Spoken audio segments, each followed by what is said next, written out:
Good morning, everyone.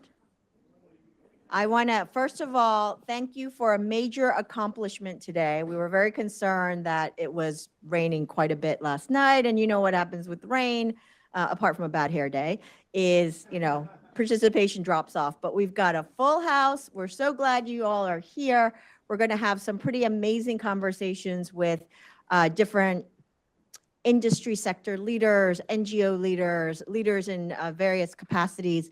But as GBBC, I just want to say one thing. This is our 8th year running. And one thing that we are is consistent, because when we say we're committed to certain values and a mission, we want to stick to that. And though it may be that certain SDGs and certain topics may not be flavor du jour this year, but we still think that for those who are committed to working on certain really critical SDGs, it is important and incumbent upon us to all support each other, to continue that work, and to value that work.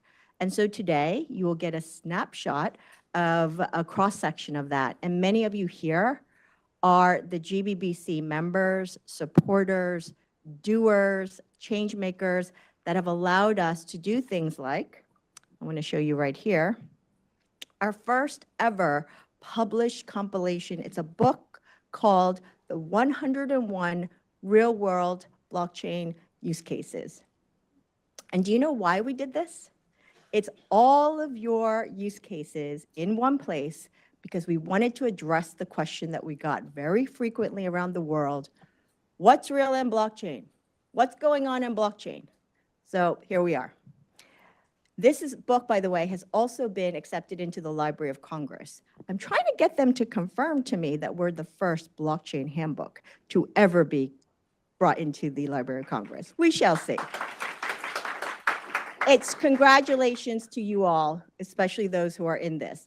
And if you're not in the 101 real world blockchain use cases 2025 edition, let us know what you're working on, because there will be a 2026 edition. And another thing, this is one that comes full circle. For those who are not familiar, this is a Gamoza. And it is also an NFT. There's a QR code here, and there are a bunch if you would like to take. Think of it, I call it a scarf, but you could use it in many different ways. It is from the region of Assam in India. And there's an entire village of Indian weavers or Assam weavers who are connected to us now because they made these specially designed GBBC scarves. And there was a bit of a wrinkle last year. I held one up last year because we only had one, because the shipment came into JFK. And because it was missing one small field, got sent all the way back to India. So this thing has done a round trip, and it's now back. It took us a good part of 6 months to get it back into the country. We want to thank Barina Handmade, which is the company that's there that does this.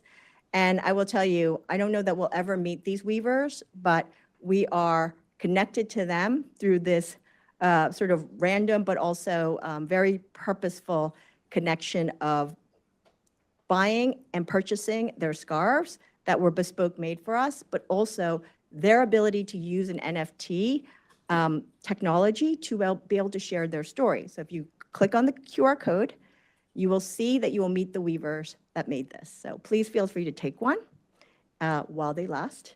And just know there's a bit of history and struggle that went behind bringing these to you.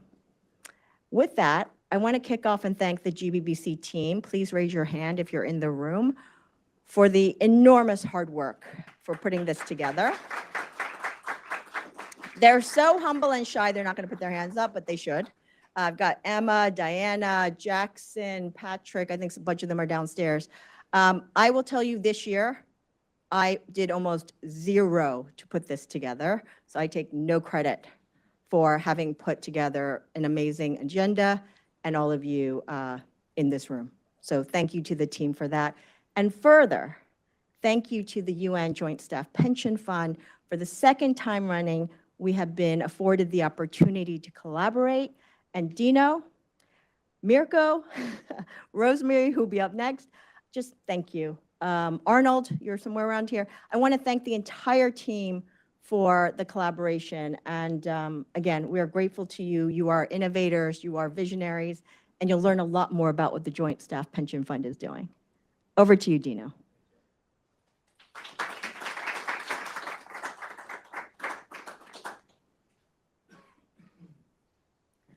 Thank you, Sandra. Good morning, everybody, and welcome to the United Nations Joint Staff Pension Fund. I am and we are very honored to have all of you today here with us. It's a wealth of knowledge, experience, and competence that we are very pleased to associate with, to learn from your experience and from your wisdom, as well also having opportunity to share with you what we have done and what we're planning to do. My name is Dino Dell'Accia. I'm currently the Chief Information Officer of the United Nations Pension Fund. Just for a few more days, on the 1st of October, I will take up on my new role as a Deputy Chief Executive of the UN Pension Fund.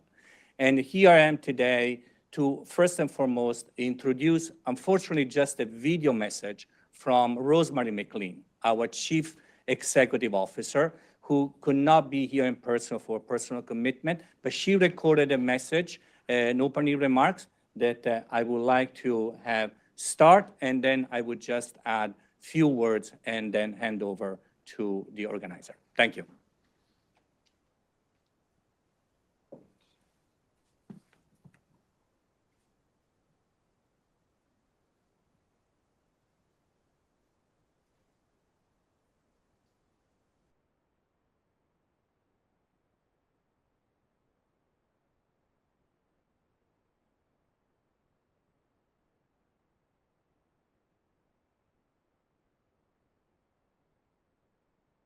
Good morning, distinguished guests, organizers, and partners. It's a pleasure to welcome you all to the UNJSPF New York office for this important gathering during the UN High-Level Week. Blockchain Central UNGA is a vital platform for collaboration on how emerging technologies can advance global development and institutional transformation. We are proud to host this event at UNJSPF for the second time, as it aligns closely with our mission to modernize and innovate services for our clients. Over 230,000 UN staff, retirees, and beneficiaries worldwide. The UNJSPF modernization program, guided by our CARE strategy, has a clear objective: to deliver secure, efficient, and people-centered services. Let's not forget how technology should always serve humanity and not the other way around. One of the cornerstones of this transformation is our blockchain-based digital identity solution. This innovation empowers our clients with a secure, portable, and verifiable digital identity, enhancing service delivery while safeguarding data integrity and privacy. Our Chief Information Officer and newly appointed Deputy Chief Executive, Dino Dell'Accia, will speak more about it today. Earlier this year, I had the privilege of participating in the World Summit on the Information Society and AI for Good Global Summit in Geneva. I strongly advocated for the responsible use of emerging technologies, including blockchain, to improve public service delivery and institutional resilience. I was proud to share the fund's practical experience in implementing blockchain solutions, not as a theoretical concept, but as a working reality that is already benefiting our clients. As we look ahead, collaboration will be key. Events like Blockchain Central UNGA bring together thought leaders, innovators, and practitioners who can help shape the future of digital governance. I encourage all of you to engage deeply, share openly, and explore new partnerships that can drive meaningful change. I have prepared. Thank you again for being here today. On behalf of UNJSPF, I wish you a productive and inspiring session. From my heart, I really want to thank Sandra, the GBBC, for again partnering with us. As I said, we feel very lucky and fortunate to collaborate and associate with such a distinguished community. I recognize a lot of friendly faces here. First and foremost, I would like to acknowledge Scott Stornada, our pioneer of the blockchain technology. I think, and I hope also that Stuart Haber will be here today with us. There is Gerard Daché, the Chief Executive Officer of the Government Blockchain Association. There are colleagues from UNICC and former UNICC. There is Elena, there is Carlos from NTT Data, Professor Rajendra from India and Digital Health. There is Professor Roman Beck, a leader in the blockchain in the academia world, May 6 from Innovation Network Canada. There are so many people, and I apologize if I'm missing or forgetting some. There is Miroslav, CEO of Gloka. So there are so many people. I really want to thank you personally for being here and for being part of this community, for allowing us and myself to learn from you and also to give me the opportunity to share with you. I will have 10 minutes to give an update on our digital identity solution that I was honored to be able to present last year. Today, I'm just going to share with you my obsessed auditing focus on identifying potential risk that for today would be on the quantum threats to blockchain.